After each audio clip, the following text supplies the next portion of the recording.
Are we recording now? Oh, it's going. Yeah. Oh, we're live. And we're live. It's going. Okay, good, good, good. Yes, I'm sitting with darling Gavin, his lovely wife, Calea. Calea. Thank you. I was gonna say it as the tip of my tongue. Calea. Welcome, you two. Thank you. Welcome. Thank Happy you, to have you David. here. Thanks for having us. Thank Yeah, you. for sure. So I'm in the habit of interviewing disciples, and Gavin, I'm happy to have you as an inheritor under me. Yeah. And when you accepted, I believe it was 2020, Mm, that was really sweet. But you've been with me since 2013, 2014? Yeah, I think it was summer of 2013 I met you with Fanua. Because then in 2014 I went to Wudang for the first time. Yeah. And you were special. You were what, 14, 15 years? You were young. I was 13 years ago, I was 17. Yeah. Yeah, I was And still you a were already teenager. a yoga teacher. You had already taken your Yeah, yoga I got my certification. yoga teacher training certification. Yeah. Yeah. And I specifically remember you were special because you wanted to do 40 days straight. Yeah. Yeah. I was there in class, Nick was there in class, and you saw that we were always there in class. And then so you were like, I'm doing it. I'm gonna do 40 days straight. And then 40 just turned into 200. Like, you just never Yeah. stopped. We stopped keeping count. Yeah. We just never missed a class. Totally. Yeah. But those were some really, really precious days. Yeah, that was my favorite time.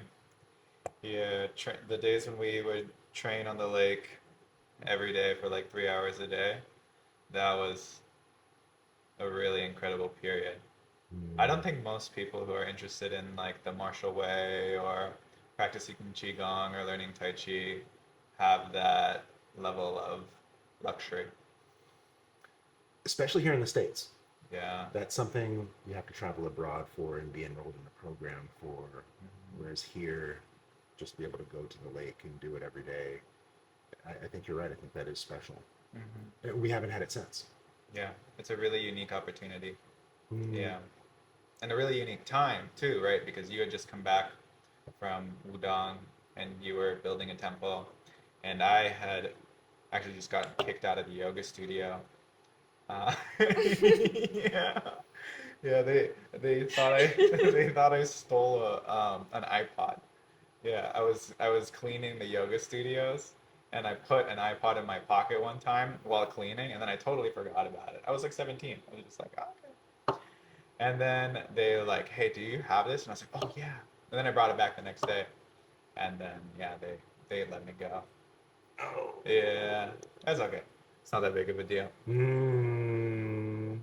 And so I was super stoked to have a new opportunity, a new horizon. Well, funny that you say you were cleaning the yoga studio, because I'm going to put you on blast. Because I have nothing but praises for you. However, when you were young, he was doing work trade. Young man, didn't have money to pay tuition. I wasn't really charging tuition, but at any rate, there was like a work trade agreement. And so all too often, have you come and clean this or clean that, and he'd leave a bigger mess that he'd come to clean. It's the sweetest thing. So you had other work trade agreements. Yeah, yeah, yeah. I remember when I used to clean your house over by the lake. I would be so nervous to be in your house. I could like hardly like a move, like hardly breathe. I was like, I'm in Sifu's house. Like, don't mess anything up. And self-fulfilling prophecy. Yeah. But I think it was those early on instances that kind of really embedded the work ethic and the values, and we had a lot of really landmark pivotal moments together. Yeah. You're a young student, I'm a young teacher. It was really nice to share those times with you. It was the best. It still is. I mean, 13 years later, I think our relationship has evolved in the same way our practices have evolved. But I'm super fortunate to call you Sifu. Hmm. I really think it's like an incredible gift that I get to have. Well, thank you. And then I get 2 for 1 Bonus. because you're also kind of disciple by default, I default didn't even have disciple. to clean any houses. Yeah, it took me 10 years. It took her 10 minutes. I feel like I kind of cheated my way in, but just like, hello, I brought you some fruit for your altar. No, it happens. It's a thing because my wife never went to Udon, but you guys address her as Shimo, and Mm-hmm. honor her as Shimo, and then she has her role in the community, and we love her and honor her, and so it's natural. It happens, Mm-hmm. and so as long as there's shared values, shared mission, and it's aligned, it all dovetails nicely. Mm-hmm. Totally. And you have your own practice, which in effect is 5 elements and heaven, earth, human, and it's harmony of heaven and earth. It's all the same stuff. Mm-hmm. I mean, is without question influenced by you because I've been with him for 7 years, so much of what he's learned here is a part of my life now. Mm. Yeah. Well, if I may, what I'm really excited to get you guys to share is what does lineage inheritance mean to you? Because in effect, you guys have inherited one.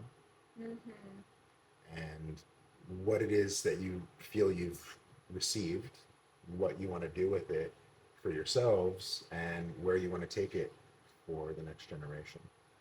I think those are really lovely topics that we can dance around, and that I think our disciple cohorts would appreciate too. Mm-hmm. Mm-hmm. This is a question that's at the top of my mind a lot because for a while, I started the practice when I was 17, 18, and I wanted to do forms. I saw the videos of Yuan Shugang um, doing these incredible movements. I saw Jeff Reed doing like his demo reel, and I was floored. I was like, wow, there are real life people doing the stuff on Avatar: The Last Airbender. Like this is what I want to do. Like, and so I went to China, not for long enough, obviously, and I was doing Qi Chuan in the temple courtyard all the time, and for a while I really I would beat myself up because my standard for what lineage inheritor meant was like I got to know all of the forms. That's what it is. If you live and train at the temple in China, I got to know all of the forms, and I have to have them mastered and be demonstrable at them, and then give them to the next generation. So for a really long time, I was like, wow, I just like utterly failed at this because like I don't have, it's not in the cards for me to spend 5 years, 7 years in udon, you know. So I had to sort of change my orientation for what lineage inheritor meant, and I have been very fortunate enough to have incredible teachers of the mantic arts, of the philosophy, of the feng shui, of Zue Doshu, of the geomancy, of the more like esoteric things that form the foundation for the physical practices. And so that's something that I've been very fortunate enough to have quite high quality education in, and to carry that forward not only as a daily practice of tea and doing I Ching readings and following the cycle of changes and paying attention to the lunar cycles and how it goes through the 60 animals, but also experiencing the uh, the principles that become the foundation of a life. Mm. And unfortunately, I don't really think that there's a simple and short way of saying that or giving that in just like a few sentences. Um, all that's to say, I used to think it was forms. I was like, I gotta get all the forms, and then I gotta teach all the forms. And now I think it's more along the lines of I have to pay really close attention to the philosophy, to the cycle of changes, to the subtle energies that we are permeated in all the time. You know, Luming's books, observing and changing. Mm. And then that becomes like a pillar of self. It becomes like who you are. And it radiates through the individual. People can feel that, Yeah. you know. And that is becomes something worth emulating. Right on. And so that's the all too short and all too long answer. So if I may, what I'm hearing from you is that beyond the content and wanting to get all the content, to preserve all the content and pass on the content, there's an experiential element beyond the content that you have from this and want to share. Mm-hmm. Yeah.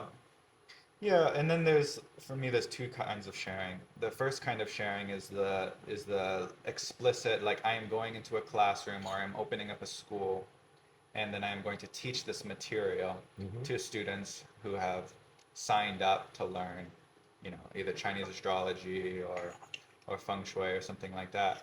And then there's the second kind of teaching, which is the one that I'm primarily focused on right now while I develop the capacity to do the first kind, which is just being an embodiment of the practice of, like, we have these incredible pillars of our lineage, you know, like Xuanwu, Zhangfangfang, Lao Tzu, who are these like very bright and shining individuals who, like, I at least aspire to be like. Mm. And then I feel like, in a certain sense, you can tell when somebody has like cultivation about them. And so that, I would say that's the second kind of teaching. And so both kinds, I think, at least for me, are important when it comes to holding the lineage. Fascinating. Hmm.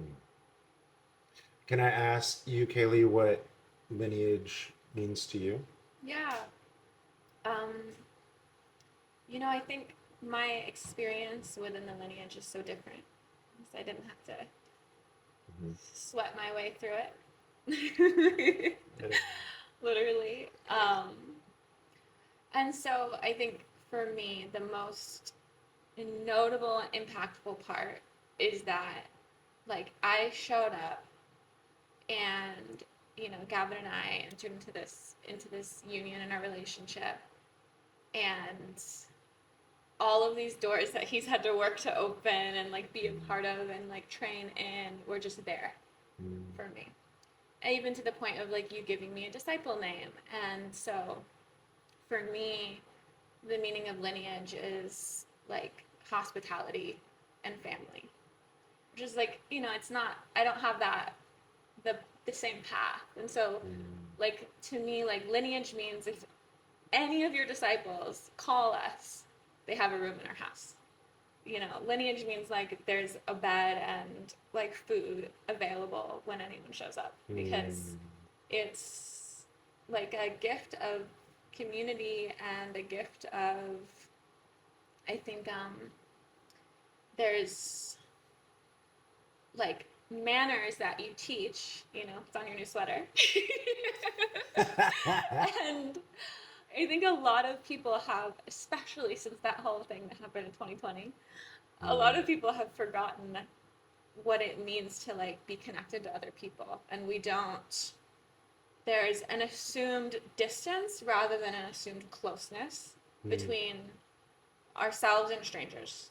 And so, coming into your temple and coming into your school, everyone is then by default family. And by default, I'm in the same lineage because of our relationship. And so lineage is this like reminder that we actually have each other and can rely on each other, and that like even if we feel whatever type of way, it's almost like re-experiencing um, yeah, like having a sense of home that is different than, you know, what you experience in the memories of childhood, but it's very present.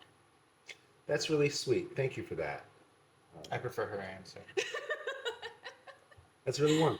And, you know, because hospitality is something that has come into our practice with the influence of tea. You know, by way of Master Wong, by way of Brian Kurbis, you know, these conversations come in of hospitality and the spirit of an open heart being, you know, the cultivator's practice in serving tea, humble hospitality, humble service. So thank you for picking up on that, because it's definitely a flavor that has impacted me, and it's something that I want to have in our community. That's a beautiful answer. So then, from that perspective of lineage as hospitality, we would often talk about how Wudang makes the world small. Yeah, Right. absolutely. And how many of us now get to travel to friends' houses, or they get to come to us, or we get to go to another state or even another country, because now we have Wudang family inheritance. And Wudang makes the world small. So beautiful answer. Okay. So then, if that's what you got, how's it showing up for you in the world? How are you putting it to use?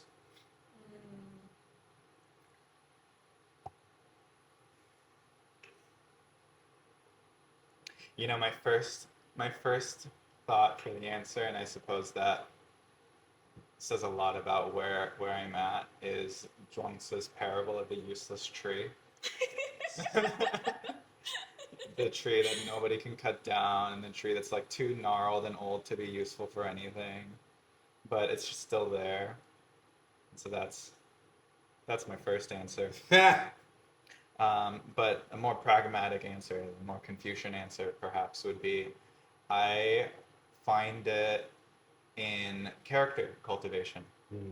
And I'm very fortunate that I am welcome in so many different circles in my own personal life, and then most recently in the recent addition to my practice of Brazilian Jiu-Jitsu, where I find myself like in a completely different lineage, in a completely new dojo, doing a completely new practice, and I experience myself having a sense of affinity and familiarity. Like, oh, I've been here before.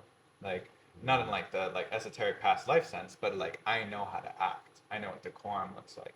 You know, I know the protocols for being in a dojo. I know the protocols for action. I know the protocols for interacting with a teacher and a coach, senior students, and the entire dynamic.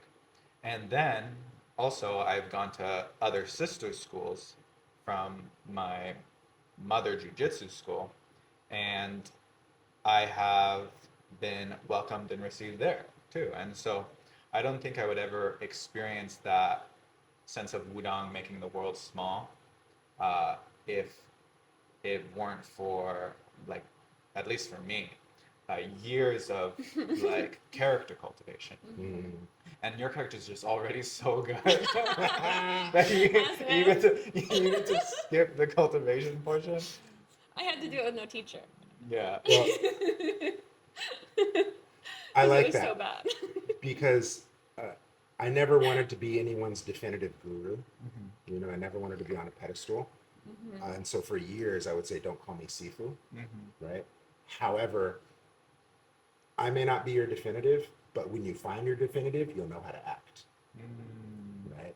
And that's why we didn't make a dojo, we didn't make a clinic, we made a cultural center. Because at the forefront end of the day, what our community is known for is etiquette, good tea, and hospitality. Right? And so I'm okay with that, right? And so that's dope. The other thing too about the two of you receiving the same lineage and you having to put in all the sweat and tears and you getting to just come into an open door consider I went in '06 to Wudang. I earned discipleship the next year, spring of '07. And then in 2012, we all had to come to be stamped in the books. Wow. And if we didn't go to be stamped in the books, we would lose our rank, we would lose our discipleship. Wow. Right. And so Shifu said, come to China. I was like, I'm already home. I'm have a fiance. Like, we're starting something here. Yes, Sifu. Yes, Sifu. So I went to China, brought my wife, got stamped in the books. But then here I am. There was like hundreds of us in that ceremony. It was like 300 of us got inducted that day. Here I am bowing my head. I'm in like the first group of 30 because I'm an early disciple. But then the other however many, I'm like, that motherfucker's only been here 2 weeks. That motherfucker just happens to be here for the weekend that we're doing this, paid the money. Now he's in the exact same, Yeah. like, yo, that pissed me off. Totally. I was like, I've been here. I helped build this school. I probably wrote all the emails that you guys came to this school under thinking that it was Shifu. No, that was me. Right? And we have the same title. I was so mad. Yeah. And then Corey Hopkins, my brother, he said, you know what? It doesn't speak to how far you've come. It speaks to where you're starting from. And so both of you have the same starting point. You know what I'm saying? It's not about how long you've been in this and how little you've done that. You're both starting together. And that's beautiful. And I looked across my brothers and sisters and I was like, all right. Yeah. Okay. Fuck. Yeah. Sure. There's also a Muslim idea that women are just very much more advanced than men, like spiritually. It's also a Jewish idea, and that like women have like less karma to work through than men, so they're like more naturally spiritually evolved. Yeah, I mean, I think it's somewhat intuitive. Some say we just come here to help our husbands deal with their karma. Otherwise, we wouldn't even have to incarnate. Yeah. Those of us who don't have You're husbands welcome. know the story. I'm sure our wives would agree with that. Yes, that is true. Thank you for noticing. I have period cramps because you couldn't get off the wheel of Samsara.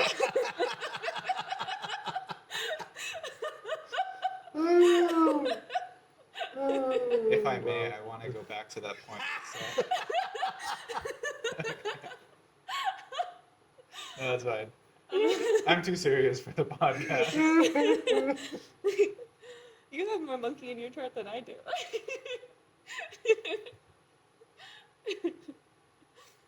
But You yes. know, yeah, going back to the idea that you were talking about how, like, I may not be your true teacher, you know, it's, for me, it's, I think it's a funny expression of, like, yuan fan, you know. I may not be your Sifu, well, 13 years later, you know. He's still saying it. Like, I don't know, you Listen, know. Gavin, I might not be. Like, if you Alright. need to find someone else. You know, like I'm a maybe, placeholder, too. like David will be on his deathbed. I'll be there. Like, one day you'll find your true teacher. Okay, Sifu, thank you. But that's like classic like kung fu movie, you know, like, oh yeah, don't call me Sifu. I'm not your Sifu. You know, like Well, I think in all vulnerability, I have daddy issues. same. And Sifu means dad to me. And then so it wasn't until I became a father and I knew what putting someone's needs before mine was, that, okay, now within the context of this art, have I given you something that you can now, in effect, sustain a life of your own through? Which now many of you guys have, right? James traveling and wandering, Fanua doing well, you're doing well, Dan Gill off doing his thing, Eileen doing her thing. Like, you guys are solid, right? And so, and a lot of that is principles that I won't take credit for, but I held the space for you guys to foster that growth in, Yeah. right? And so, okay, yeah, yeah, father. Okay, Yeah. yeah, seafood lands now. I have enough gray hairs that okay, I don't feel so awkward about it. Totally. But there was a time, and so, don't embarrass me, because seafood meant so much more to me. Yeah. Mm. Well, in the practice, we're always looking up towards our teachers, and like Zhang San Feng or Xuan Wu, might be a little bit inaccessible, a little bit too high, but David Wei is just high enough that I can. Like he's like 6'5". Zhang San Feng is like 15 feet tall. So the legends go. And so I can look up at you. You can look up at Shugong. Like you can look up at Yan Shugong. Sure. And it goes on like that. But I think about the way that my practice has evolved when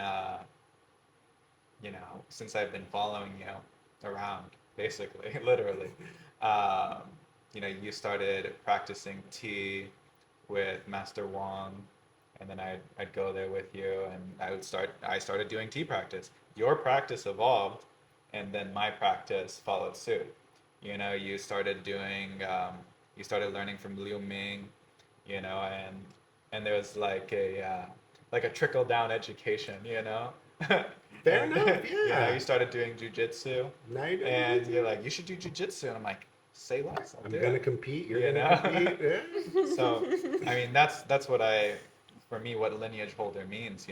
Like you are a person worthy of emulation, and that is because of your cultivation, right? And so the teacher-student relationship is like a lineage of emulation, And so, if I'm so lucky, I will be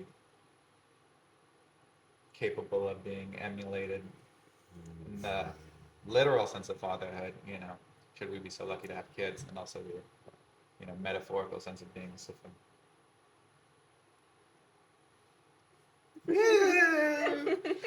Wow. If praise is poison. You're dead. I killed you. Well, thank you, thank you, thank you. I'm really touched by that sentiment. Thank you. Because when I was really touched by my teacher in China, it's like, yeah, like his forms, his movement, his capacity, incredible, but living alongside of him and being human with him was really special. And I'd like to think that learning, I mean, we haven't done movement in years Totally. together, Yeah. but having lived alongside each other, grown with each other, seeing the humanity in each other is really sweet.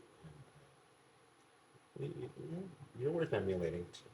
Oh, you're very kind. You're very kind. Well, it's funny. I am now the age, roughly, that you were when you started teaching me. Yep. You know? Isn't that a trip? Yeah, it's crazy. When I told Bodhi that, Yeah. I was like, you're now the age that I was when you moved in. He was like, Yeah. it's okay. Everything's okay now. Yeah. No, it's crazy. Yeah. You arrived. Like, it's not a calamity. It's time to, settle down. Speaking of Bodhi, I had a really funny conversation with Bodhi. If he ever hears this, hopefully he doesn't. But we were at Fanua's house. For anybody who doesn't know Fanua, brother disciple, also been training for 13 years. Bodhi is David's first disciple. And they were both wasted, super drunk, as they always have a tendency of getting when they're together, super drunk. And I think Fanua at this point was like passed out, like in the front porch. It's a podcast for embarrassing stories. And Bodhi was like, he was really upset. He was like, I'm a terrible disciple. I don't know any forms. He said that. And at that point, I'm also like I'm not like on their level, but I'm definitely not sober.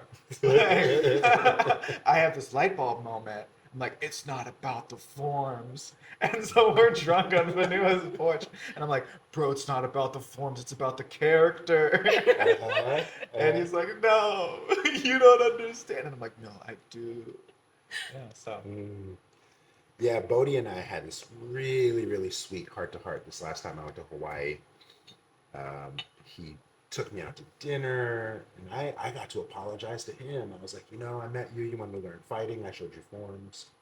You got into a relationship with a girlfriend. You wanted to learn esoteric bedroom arts. I was like, no, no, no. Right? It's too early for you. Your character wasn't, mature enough yet. And so, in many ways, I wasn't the teacher you wanted. I didn't give you what you wanted. You're like Batman. And so, am I your Sifu? And then he was like, well, now every time I'm in a new community or every time I'm in a new job, I know to show up, shut up, add value. I'm like, okay, yeah, you did get something then. And so we had a really, really sweet bonding moment where we kind of realized where we were in each other's lives and what Sifu shit meant, and growing together is all sweet. And here I am babbling because I'm all emotional. Totally. I love you, Bodhi. Bodhi, first disciple. I love you too, Bodhi. Tay, second disciple. And then the rest of you came in a big chunk. Mm-hmm. Mm. Guess that makes Fanua number 3, me number 4.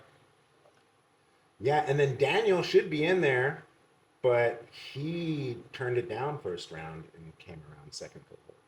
Or in effect, third, fourth cohort. Yeah. Fuck, I have that many disciples. That's so Daniel Fields. That's so Daniel. That's so Daniel. That's so Classic Daniel. Classic Daniel. Okay, so before we babble on too far, what's next? What do you want to see go forward? In terms of the lineage, in terms of the practice, yeah. Open-ended question. So one of the big beliefs that I have regarding the practice specifically is I don't want to have to do it for money. I don't want to have to be dependent on customer satisfaction, on client retention, on making something that's sacred to me into a business, which means that it is not my focus for finance, which means we have gone in a different direction for our business. We have started a web development company called Weaving Fates, where we build custom coded websites. If you need a website, hit me up.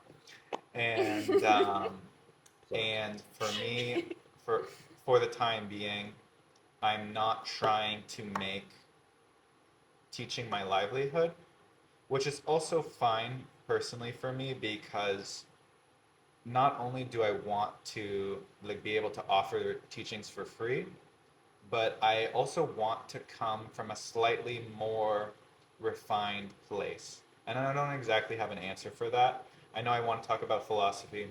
I know I want to talk about Chinese astrology and Tsui Doshu and the feng shui and the sort of what's the word? The more abstract, esoteric things, without getting lost in the infinite layers of abstraction that can happen there. So I have intentions of teaching, but it's probably not in this 10-year progression. And that's what Shannon said is ideal, Yeah. So in my chart in particular, I have to resolve a bunch of karma regarding work. All of my major stars are in superiors, career, and travel. And so I think I have a lot of fate that I need to resolve before I'm ready to start teaching full time, which is, I used to beat myself up about that a lot, I got to start teaching yesterday, and then I realized that that is a very Western like accelerationist perspective. Like you got to make the grass grow by pulling on it. You know, you got to meet the first quarter returns. You got to meet the second quarter returns. And then I realized that like life is quite long. You know, like if I started teaching full time 10 years from now, I would still have half of my life left to teach. So I have full intentions of making it like a full time practice and dedicating myself fully to teaching the like our lineages, principles, and material. But I think I need to have a little bit more gray hairs before I start. Fair enough. Fair enough. Yeah, even when I started teaching, I was like, don't call me Sifu, I'm not your teacher. I'm just trying to get people strong enough so that I have training buddies. Totally. That's how I trained you guys I at feel first. that one. Yeah. And so I get it. I get it. And thank you for that insight too, because that conversation of, all right, this is the practice and then this is my income. You know, I also have that. That's why I went the nonprofit route. That's why I did the whole 501c3 and all that. However, you know, now I've gone so far down this course and now I'm a father. Totally. And so now I'm in that conversation of, man, I got to pull a dime out of this now. And so it changes my relationship with the material, changes my relationship with the practice. And so, you know, it's wise of you to want to avoid that from the get. Thanks for saying that. I too, you know, had that thought, and now here I am. You know, so it does definitely change. And you know, I know artists. I know people that do drawing and painting and sculpture and music, and once they have to meet a contract or meet a deadline or meet a client's needs or customer satisfaction, it's no longer the art. Totally. Yeah. Right? Yeah. It's the art of appealing to clients. Mm-hmm. Different art. Mm-hmm. You know, it's interesting zooming out. It's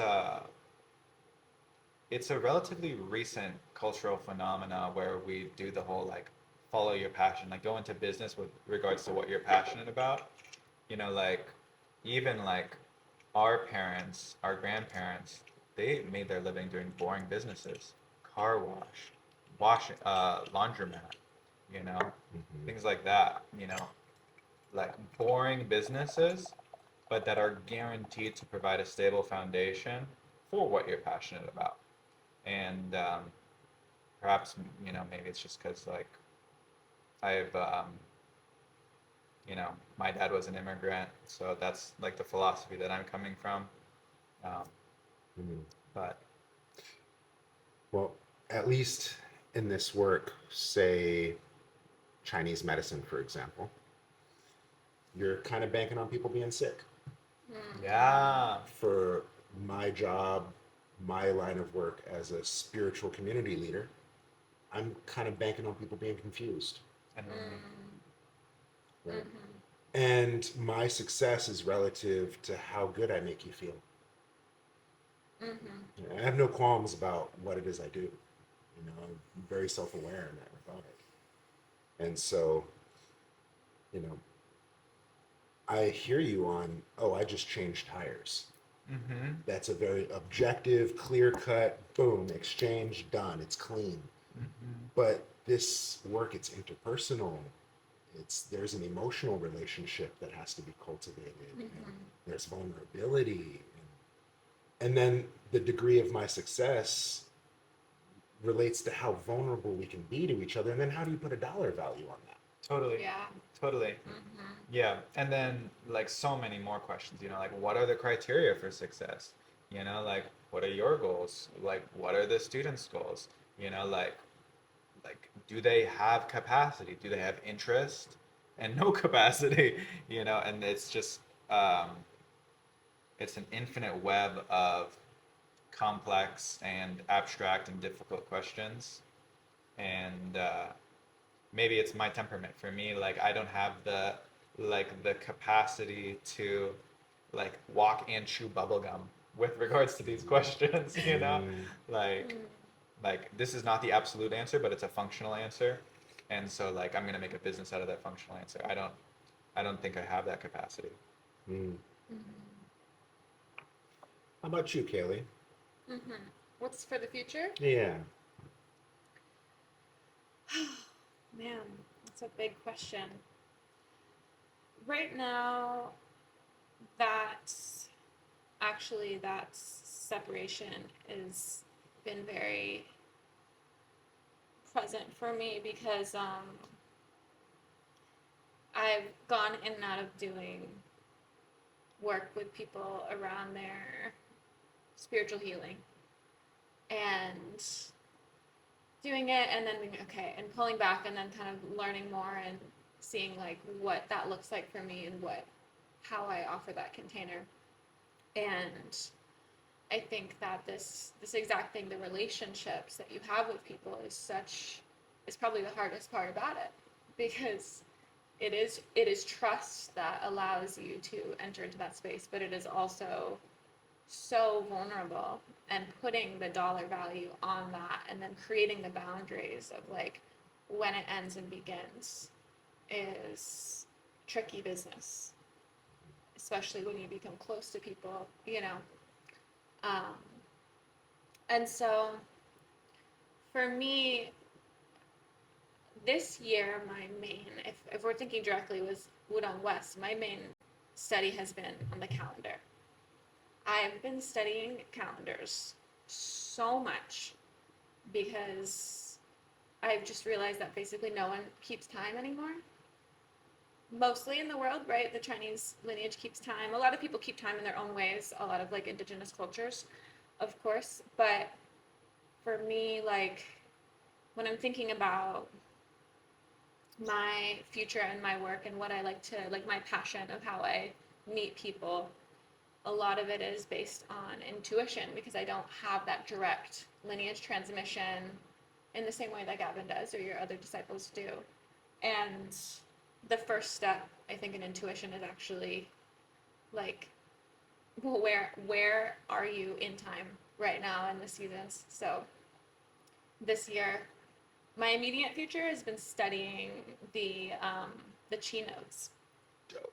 and studying the way the lunisolar calendar system works and these like questions people have of like when is the new year, right? Because you see this every year. The new year is sometime between September and March. Everyone's agreed that it's not between March and September. But that's like my practice, my spiritual practices, and how I share those with other people, which feels important in my life right now. Of like no longer doing them behind closed doors, but like I feel like I'm constantly asked through my dreams and all these spaces to share them, and then there's this question of where does one begin? And to me, the one begins with actually knowing when you are. So that's the, you know, what we have from Dalian Circle and their information about the chi nodes and the solar indexes. I think it's probably the best system for measuring time that exists. I've researched a lot of them in this past 6-month period. Dope. So that's what's in my present right now. I like what you said too, because it relates to what Shannon just recently blew my mind with. He was talking about the whole point of divination is who am I, when am I? Mm-hmm. I was Mm-hmm. like, Mm-hmm. wow. Mm-hmm. And so to hear you mention when am I, it's a profound concept. And this clock calendar construct that we're all in, I found gardening to be my solace, because now I'm no longer watering at 5 o'clock. No, I'm watering when the sun's setting. Mm-hmm. Mm-hmm. Right? Yeah. And I'm no longer going out in March. I'm going out when the stone fruit is blooming. Right. Right. And I'm changing my relationship with time relative to what my garden is doing. Right. And the Yeah. work that's necessary in my garden. Yeah. And So yeah, thank you for that kind of shifting paradigm conversation and having that be contribution forward. Yeah. I mean, like one thing that we do in our house is we have personal holidays that we based on things that happen to us. So one is like more silly. It's Rug Day, which is the day we got an incredible antique rug for nothing from an estate sale. And like that is the day that the energies are great for going to estate sales. But then also more practically with like the act, although you could probably argue that it's in the astrology, that like why that's a good time. But like we have Blackberry Day, which is like when is the best time to go harvest lots of blackberries? And like when is low plot harvesting? When do we need to go on a trip to the Bay Area to harvest low plots? And even with this whole like daylight savings time, it's been so. A lot of people I've noticed don't actually know when daylight savings is. Like a lot of people think that daylight savings begins in winter and it just ended. And it's so, it's like obviously it's the opposite. Yeah, spring forward, fall back. Yeah, and so this whole idea of like we are constantly erasing our relationship with time in our bodies, like time as part of the planet. Like it doesn't matter if you tell me the clock is now 5 instead of 4. Like I have 4 o'clock feelings today. I had at 4 o'clock I have these feelings, and it doesn't matter if it says 5. I'm still having 4 o'clock feelings. I'm still having 4 o'clock desires. And so this like shift, to me, it almost like makes us forget how to tune into our bodies. Like we forget our own intuition because it's like, why am I not hungry yet for dinner? It's the time I eat dinner. Well, no, it's not, because the whole world is now, every business has decided to close an hour earlier, actually.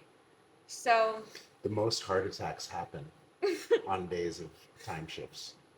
Really? Oh, and car and accidents. car accidents, yeah. Yeah. Yeah. Yeah, It's a conspiracy for sure. yeah, for sure. It's Yeah.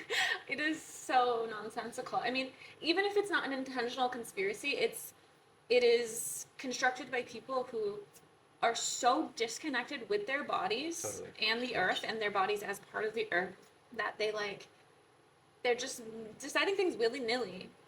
Oh, well, especially, since the advent of electricity and Yeah. the light bulb, and now we don't have to go to sleep at night anymore. We don't Yeah. have to be in tune with the moon anymore. Mm-hmm. And now we have international commerce and trade. Oh, I can have a watermelon whenever the fuck I want it, Mm-hmm.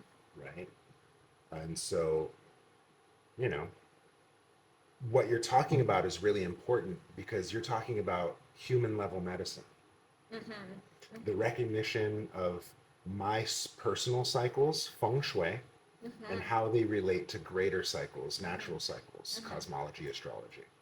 And then how I can sync those two cycles together, health and wellness. Right? And if I can manage that in a human level medicine, then I don't need to go to hell level medicine. What's hell level medicine? Hungry ghost medicine? Yeah. Acupuncture, herbs, body Right. work. Why? Because I need your time, your experience, your attention, your skill, your resource, your space, your tools, so I can feel better. I need to consume, right? And so what you're talking about is feng shui and cosmology. What you're talking about is human level medicine in our language.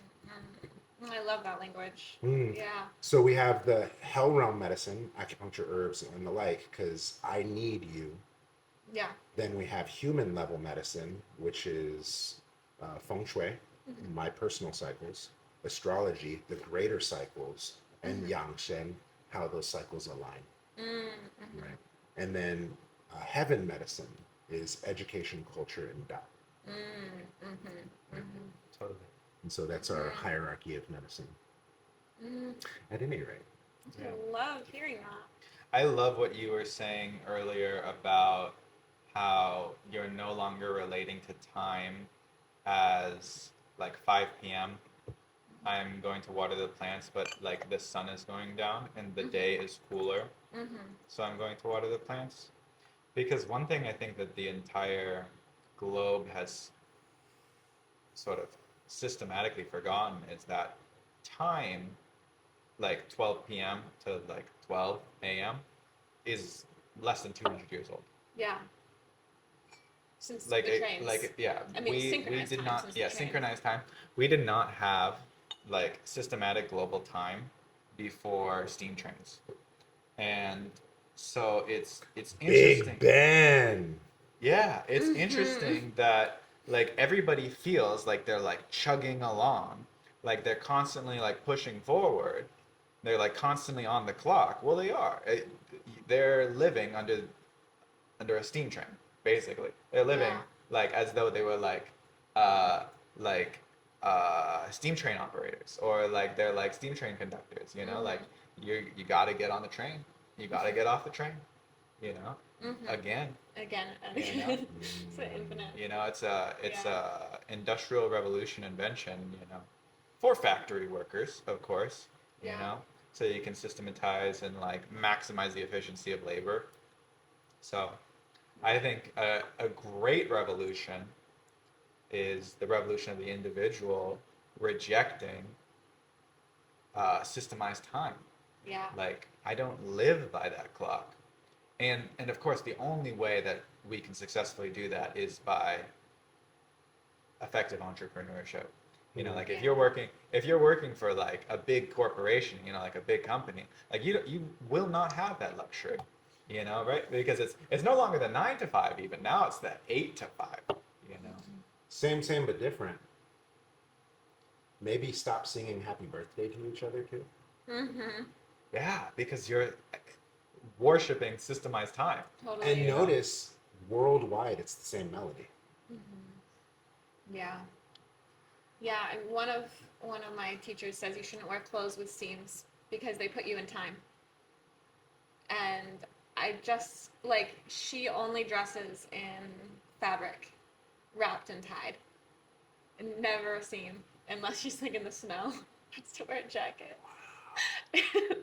Because it's like your when you look in the mirror and you're wrapped in robes and none of your garments call towards any time, but actually they call towards what we see depicted as like timeless existence. You know, we see all these images of like gods and goddesses from different cultures wearing nothing but robes or nothing but fabrics, and so it tunes into an ancient part of our souls that can then see ourselves not as your ego in this place and time right now, but actually the more like the higher potential of like your infinite being. And it's just like just by dressing in a robe, like dressing in fabric robes and looking yourself in the mirror, it's a whole new conception of self that's born. Trip out. Neither here nor there. Hearing about fabric makes me think of a Salvia Divinorum trip. Far out. Where time slowed down Yeah. to where I could see the fabric of said time. And then fabric of time slowed down to where I could see the thread count Wow. of fabric of time. What's the thread count of time? Angels holding hands. Yeah. Wow. Salvia. Shout out Salvia Divinorum. Shout out Salvia, my girl. How about way this? back. We're getting to an hour, and it's about time to wrap this up. We've learned nothing. Two inheritors. Sorry. Two inheritors, in effect. If there's any structure to discipleship that I put forth, it's the 9 steps. Uh-huh. In effect, now 10. Right? We added the 10th. Pop quiz. What are they? I will fail. He can do I have it. failed too. It's okay. We'll do it together. Okay. Pop quiz, me too. Class. First one, come to class. Pay tuition. Pay tuition. Yeah, see that. Yeah. Volunteer. Volunteer. Because if you're a good student and you're a serious student, you're up to something in the world. Yeah. Right. And so these 3 is foundation. Right? Then after that, if you want to be serious, more serious, Teach. teach, right? But that shows up as get published, Get published. Oh, yes, I remember that one. right? Public speaking, right? What are you going to write about? What are you going to talk about? You're going to talk about your experience volunteering, what you did, how you grew, the impact you had, what surprised you, what challenged you, right? There's lots to talk about. Then step 6 now is build your brand, your own Mhm. personal identity. Mhm. Right? I am this. This is what I do, Mhm. relative to. At any rate, so now 7 is special event, and before COVID, this was get a venue, staffing, vendors. Do I need to rent tables and chairs? Who's my presenter? Marketing, host an event, big deal. Post COVID, here's the Zoom link, whatever. It's gotten cheaper. However, the idea is the same. Mhm. If this is my mission, this is what I'm up to, I want to host an event and I want to invite people to contribute to the conversation. Mhm. So if I have a mission around food, I'm going to have an event around food. And I'm going to invite these vendors that are farmers, these vendors that are caterers, these vendors that do a food bank, these vendors that, whatever. And we're all going to contribute to the conversation of food. It's my event, step 7. Mhm. Step 8, do it again. And again and again and again, however big, however small, have an ongoing, right? Be it weekly, monthly, quarterly, annually, whatever. We're doing this. Mhm. Of that, now step 9, invite your teacher. Right? Put a stamp on it and say, we don't do black belts in our community. This is our black belt. We don't do competitions in our community. This is our competition. Showing up in the world, adding value, putting the principles to work. Mhm. That's step 9. Right? And then so in effect, invite the teacher, boom, put a stamp on it. What is step 10? Step 10, and then this is with my own now realization and revelation, is propagate the wisdom, propagate the lineage. Mm. Right? Keep it going.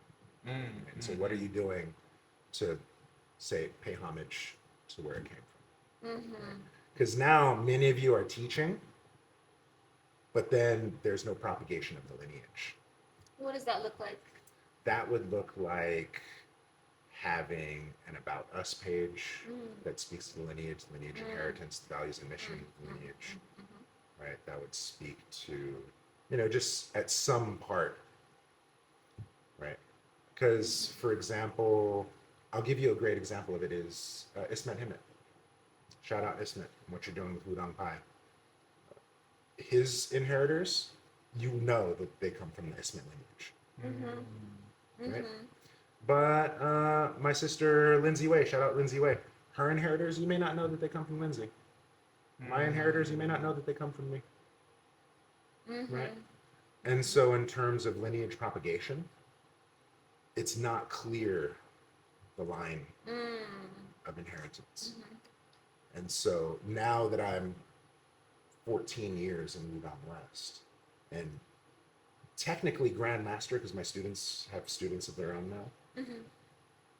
step 10 lineage propagation. That's why it's the add-on. I only recently added it on this year. I think it's a great addition, especially because I think in American culture we're so individualistic that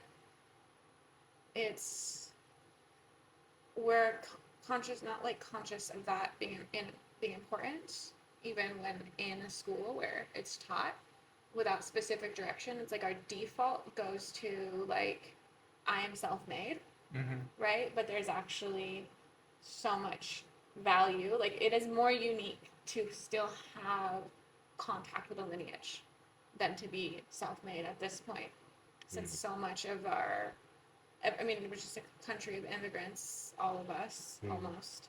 And so we've lost so much of our ancestral knowledge and lineage knowledge. It's a gift to actually have that.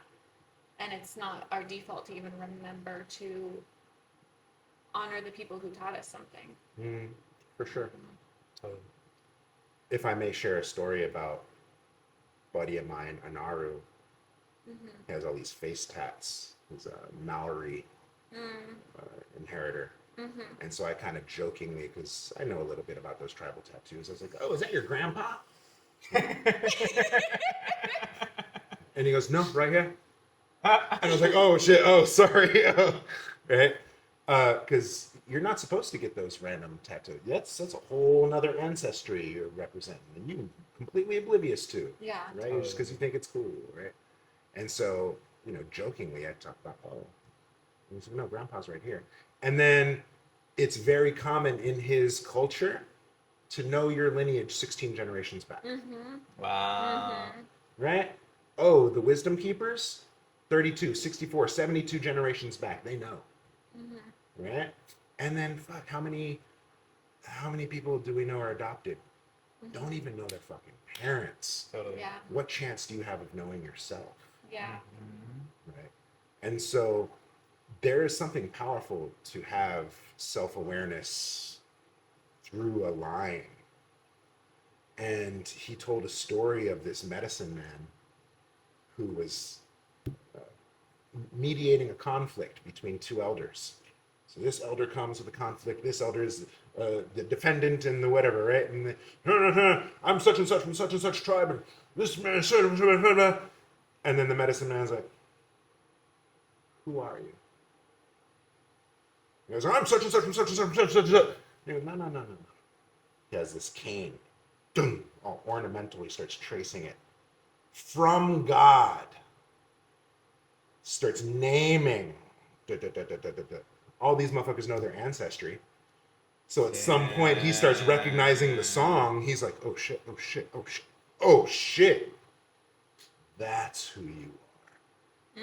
So when he looks to the other guy and he goes, now who are you? Having just seen it, he shook. He was like, I'm such and such from such and such tribe. No. Hits the staff, starts chanting from God. Feeling all the grooves along the way, reciting all the names. That's who you are. Then he looks at the two of them. He's like, fuck your conflict. Y'all are cousins. Squash it. Wow. Right? That's cool. So if we know who we are from source, right?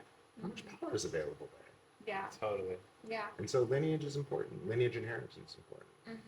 Recognition of source is important. Roots is important. That's how trees last. So you've done most. You came to class 40 in a row. Totally. 400. Paid your tuition, right? Paid your dues. You volunteered on your own in your own things. Were you ever published? Yeah. I published the For- piece on the 9 Athletic steps. Playground. Oh yeah, yeah. and I published the piece on the 9 steps. Right? So there's that. And then And you just started your Substack. And I just started as Substack, sure. So then public speaking. Was there ever any like public speaking training? No, I've never done any formal public. I mean, if you count doing theater arts That in high does school count. and college. That does count. Yeah, theater counts, improv counts. Community college public speaking counts, interpersonal communication counts, Toastmasters counts. Anything where you just have to get in front of people and tell your story. Totally. And where you're being critically judged on how effective you are at communicating your ideas. Right? And then have something counting your ums. Where are your hands? Are you pacing? Are you hiding behind the podium? How's your relationship with the PowerPoint? Yeah. You know, it's like, let's gauge who you are on stage, Totally. right? And if you're going to be a speaker or teacher, you're going to have to speak publicly. You're going to have to demo. Always be ready to demo. And so have public speaking experience. Right? So it's still worthwhile, still worth pursuing. Daniel, shout out Daniel Fields. He's doing improv right now. Improv Oh, comedy troupes, wow. That sounds fun. right? Yeah. So that Yeah. counts because you have to be witty. You have to think on your toes. You have to be impromptu, and you have to construct a powerful message on spot Yeah. to elicit an emotional response. It's not easy. Yeah. Right? So then host events, you guys do that. Host ongoing events, you guys do that. Invite me to teach, Yeah. still do that. And then propagate wisdom. So there's still, Yeah. which of those steps do you think would be a next challenge for you? Public speaking, getting published. See. You never paid tuition. Oh! That's true. Well, together we have. Oh, yeah, that's fair. We share a bank account, so technically, any payments made in the last several years come from both of us. Yeah, every red envelope is from both of us. Twiddle my thumbs. Pay up. Pay up. Let's see. I think I'm in the public speaking, have an event phase, actually. I think I'm in the have an event phase. Mm-hmm. We've been talking about that, about hosting regular events at our house, and we don't do things regularly. And I actually did my first public speaking last year. Outside of, yeah, I really like, because the first public speaking I did was on video, and it was like a crucible years ago. I just see how, like, all the things that were awkward about myself. There's no better way to, like, shatter your ego and grow as a person than to make videos. And then edit them yourself, you know. It's no wonder influencers hire out editors. They just get sick of, like, having to see all their flaws. So I think for me, it's hosting events, because I did my first public speaking, and I'd like to, if I was hosting events, I'd be doing more of that. And I did that last year, and we actually did an improv game at a event we went to, and I was in a play that I wrote in an hour. Nice. And it was really so fun. Remember? Yeah, that was quite fun. I'll have to show you. So I think host events and more public speaking. Dope. Let me give you some coaching on that. By all means, do it. Personal pursuits, by all means, do it. Totally fun. With regards to lineage, have it in line with a mission. Because I hear you, oh, that'd be cool. I did my first public speaking. I'd like to do this. Personal pursuits, totally fine. With regards to lineage, have it mission driven. Yeah. Right. And then, so that would tie back to step 3 of volunteer. And specifically picking an organization and a mission whose values I align with, that I would love to do that for free anyway. Yeah. Right. And then when I've developed this taste for service, now I'm going to speak about it, now I'm going to write about it, now I'm going to build a brand on it. So then that's 3, 4, 5, 6. And then so by the time I get to 7, hosting events, I'm hosting events that are in line with these missions, that are in line with what I've been saying, what are in line with what I've published on, which are in line with my experience. And so that'd be my feedback on that. With regards to lineage, keep it mission driven. With regards to personal pursuits, have fun. No, I understand. I mean, there's the value, I think, the difference between a social gathering and an event is whether there's a mission, right? Yeah. Well, I have hope. Legacy is safe in your hands. The mountain is too big for any one of us to carry, so 2 of you can carry together. All 72 rests firmly on my shoulders. I'm quite comfortable. All 72. Any parting words? Maybe where people can find you? Stuff like that. You can find us on weavingfates.com. That is our current web platform. Last words of wisdom.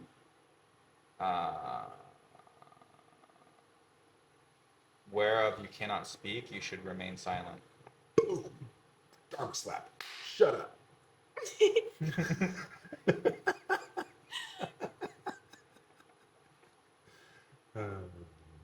Here's to another 1,300 years. Bye bye.